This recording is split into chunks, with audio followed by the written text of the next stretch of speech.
Last episode के and में Mac के साथ आया एक बंदा एडन को मार के बाकी सब पर हमला कर देता है।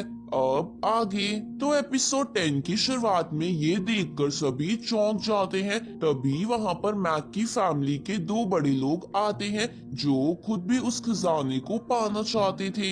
साथ ही उनके लेवल भी ज्यादा थे और उन्हीं के कहने पर उस बंदे ने एडन को मारा था।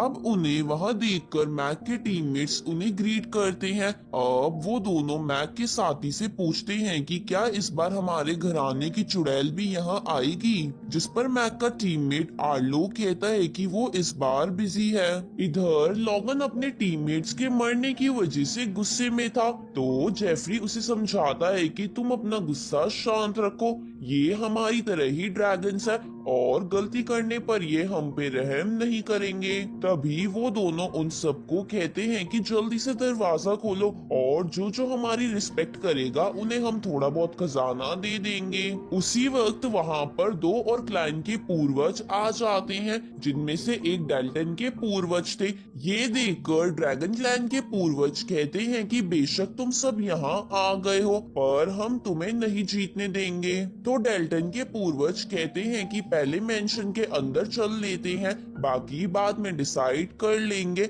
जिस पर वो भी मान जाते हैं।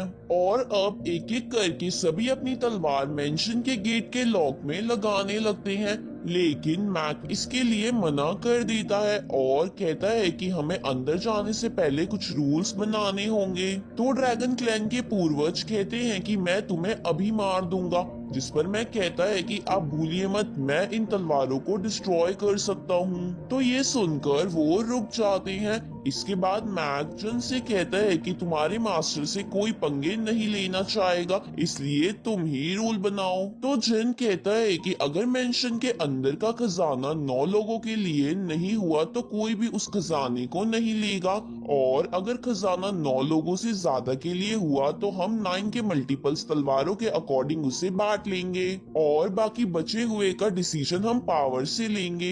ये सुनकर वो सभी इसके लिए मान जाते हैं। तो मैक भी अपनी तलवार दरवाजे में डाल देता है, जिसके डालते ही एक रोशनी चमकती है और वो सब एक अलग ही जगह पहुंच जाते हैं जहां आसपास कोहरा ही कोहरा था।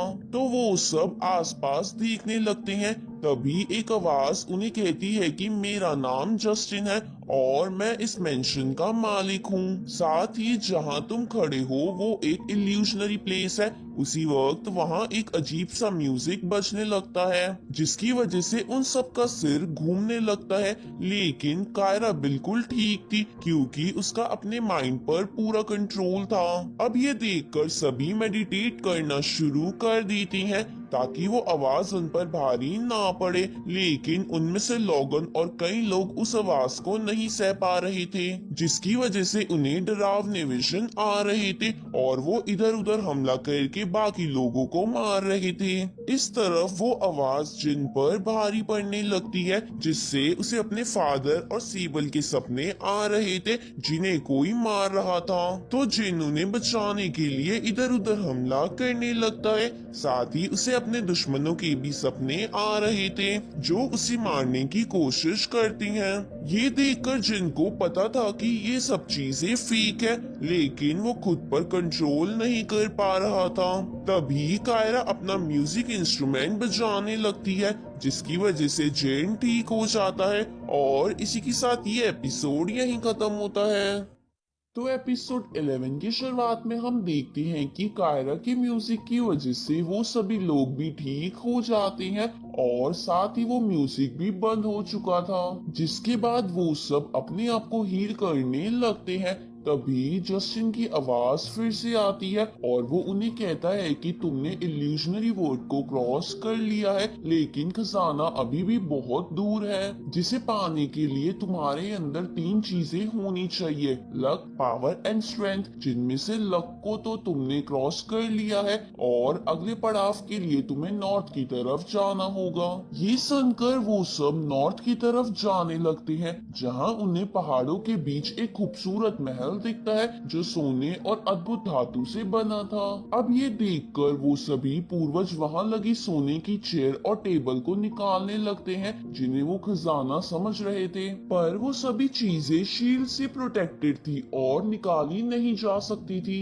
इसलिए वो सब अब महल के अंदर जाते हैं जहाँ उन्हें महल के बीचों बीच एक बड़ा सा पत्थर दिखाई देता है जिसे देखने पर आर्लो कहता है कि ये एक गार्ड स्टोन है। तो जिन और कायरा उससे इसका मतलब पूछते हैं, जिस पर वो कहता है कि गार्ड स्टोन महल के मास्टर द्वारा बनाया जाता है जिससे वो महल को कंट्रोल करते हैं, और अगर हम में से किसी ने इस गार्ड स्टोन की एनर्जी को कंज्यूम कर लिया तो वही महल का ओनर बन जाएगा। ये सुनकर डेल्टन के पूर्वज उस गार्ड स्टोन की एनर्जी को कंज्यूम करने के लिए आगे बढ़ते हैं, पर ड्रैगन क्लैन के पूर्वज उन्हें रोकने लगते हैं क्योंकि वो खुद ऐसा करना चाहते थे। इधर जिन और कायरा वहाँ से बाहर आ जाते हैं जहाँ जिन कहता है कि बेशक मैं उन एनर्जी को कंज्यूम ना कर पाऊँ पर मैं तुम्हें बचा कर रहूंगा। तो कायरा उसे बताती है कि उसने अंकल विल से सुना है कि गार्ड स्टोन एक छिपी हुई एनर्जी की वजह से काम करता है जो उस गार्ड स्टोन को पावर देता है, और तभी वो गार्ड स्टोन मास्टर की बात मान पाता है। यानी अगर तुमने उस छिपी हुई एनर्जी को ढूंढकर उनसे पहले कंज्यूम कर लिया तो तुम इस महल के ओनर बन जाओगे। ये सुनकर जिन कहता है कि हमें जल्दी से उस एनर्जी को ढूंढना चाहिए। इधर ड्रैगन क्लैन और डेल्टन क्लैन आपस में लड़ रहे थे जहाँ डेल्टन का क्लैन ड्रैगन क्लैन के एक पूर्वज को मार देता है। ये देखकर ड्रैगन क्लैन का आखिरी पूर्वज कहता है कि मैं तुम्हें बाद में देख लूंगा, और ये कहकर वो डेल्टन को जान से मारकर वहां से भाग जाता है। अब डेल्टन और नए क्लैन के पूर्वज में आपस में बहस होने लगती है क्योंकि वो दोनों उस एनर्जी को कंज्यूम करना चाहते थे, लेकिन समझौता ना होने पर वो दोनों क्लैन आपस में लड़ने लगते हैं जहाँ डेल्टन क्लैन का एक पूर्वज भी मारा जाता है। तभी आर्लो अपने असली रूप में आ जाता है जो वही ड्रैगन क्लैन की चुड़ैल था। इधर जिन और कायरा को घूमते हुए एक कमरा मिलता है जिसके अंदर लगे स्टैचू पर उन्हें वो छिपी एनर्जी मिल जाती है। तो कायरा कहती है कि वो अब आपस में लड़ रहे हैं, इतने में तुम इसे कंज्यूम कर लो।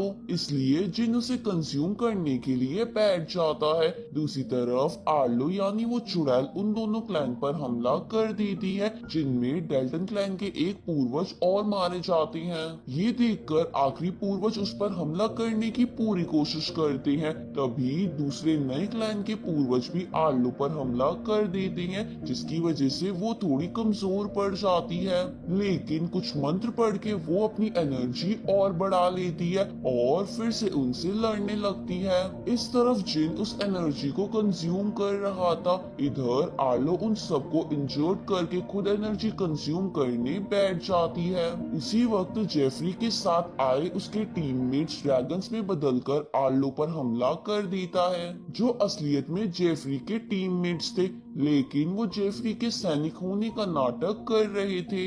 अब वो तीनों ताकतवर होने की वजह से कहते हैं कि जेफरी ही एनर्जी को कंज्यूम करेगा, और इसके बाद जेफरी एनर्जी कंज्यूम करने बैठ जाता है। इधर जिन अपनी पूरी ताकत से उस एनर्जी को कंज्यूम कर लेता है जिसके ऐसा करते ही वो गार्ड स्टोन टूट जाता है, और इसी के साथ ये एपिसोड यहीं खत्म होता है।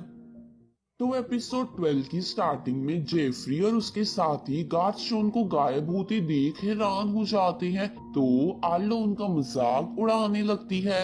इस तरफ कायरा जिनसे कहती है कि अब ये मेंशन तुम्हारा हो गया है, तभी जस्टिन जिन को कहता है कि ये मेंशन खजाने के सामने कुछ नहीं है, इसलिए मैं तुम्हें ये दे देता हूँ। उसी वक्त उनके आसपास धुआं आने लगता है और वो अलग अलग जगह पर पहुंच जाते हैं। साथ ही जिन और कायरा भी अलग हो गए थे। अब जस्टिन उन्हें कहता है कि पिछला लेवल तो हमारी ताकत टेस्ट करने के लिए था, जहां मैं तुम्हारे मेंबर्स भी कम करना चाहता था क्योंकि तुम बहुत सारे थे।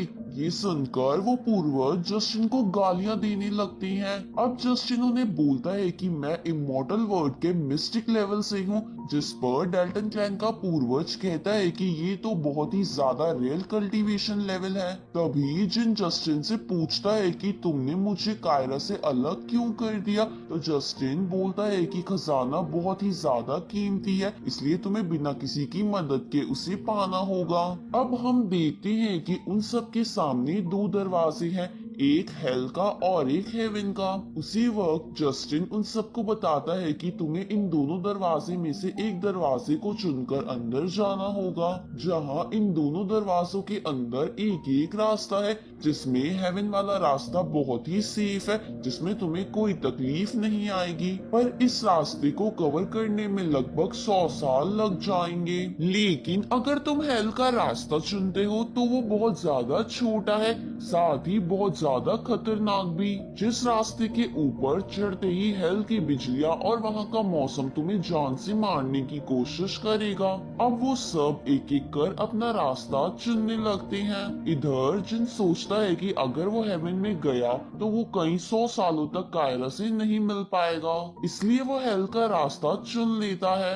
अब जिन उस रास्ते पर आगे बढ़ने लगता है, जहाँ पर हर स्टेप पर हेल का मौसम उसे रोकने की कोशिश करता है। उसी वक्त उसे अपने सामने जेफरी दिखता है, जिसे आसमान से गिरी आग मार देती है। इधर मैक और लॉगन आगे जाने के लिए आपस में लड़ रहे थे, जहाँ लॉगन ड्रैगन के रूप में आकर मैक पर हमला कर देता है, जिसकी वजह से मैक और जिन उस ब्रिज से नीचे लटक जाते हैं, जिसके नीचे लावा था। तभी मैक अपनी एक मैजिक चैन से जिन का पैर पकड़ लेता है, क्योंकि वो गिरना नहीं चाहता था। लेकिन इसकी वजह से जिन का भी हाथ छूट जाता है, पर वो कैसे भी करके वापस ऊपर आ जाता है। ये देखकर लॉगन जिन पर हमला करने की सोचता है, पर तभी आसमान से एक आग का गोला आकर लॉगन पर गिर जाता है, जिसकी वजह से वो वहीं मर जाता है। अब जिन हेल की बिजलियों से बचने लगता है, उसी वक्त उसे अपने सामने कायरा दिखती है, जिसे डेल्टन क्लैन का पूर्वज धक्का मार देता है और वो ब्रिज से लटक जाती है। ये देखकर जिन उसकी मदद करने के लिए आगे बढ़ता है, पर जस्टिन बिजली की मदद से उसे रोकने की कोशिश करता है, क्योंकि वो नहीं चाहता था कि कोई किसी की मदद करे। लेकिन इसके बावजूद भी जिन बचता हुआ आगे बढ़ता है और डेल्टन के पूर्वज से लड़ने लगता है। तभी आर्लो जिन पर एक वार करती है, जो उस पूर्वज को लग जाता है और वो वहीं मर जाता है। अब आर्लो ब्रिज को क्रॉस करने लगती है, लेकिन तभी एक आग का गोला आकर उसे मार देता है।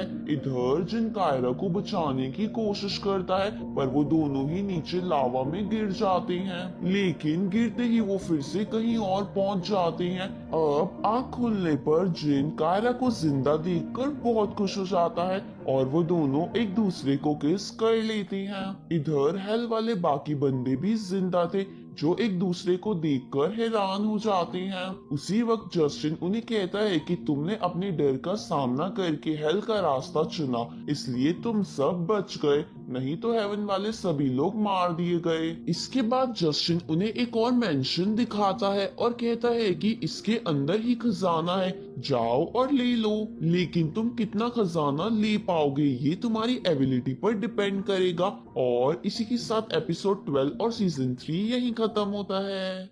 ये स्टेलर ट्रांसफॉर्मेशन का 3rd सीजन था और इसका अगला सीजन अभी नहीं आया, तो जैसे ही सीजन 4 आएगा हम उसे भी एक्सप्लेन कर देंगे।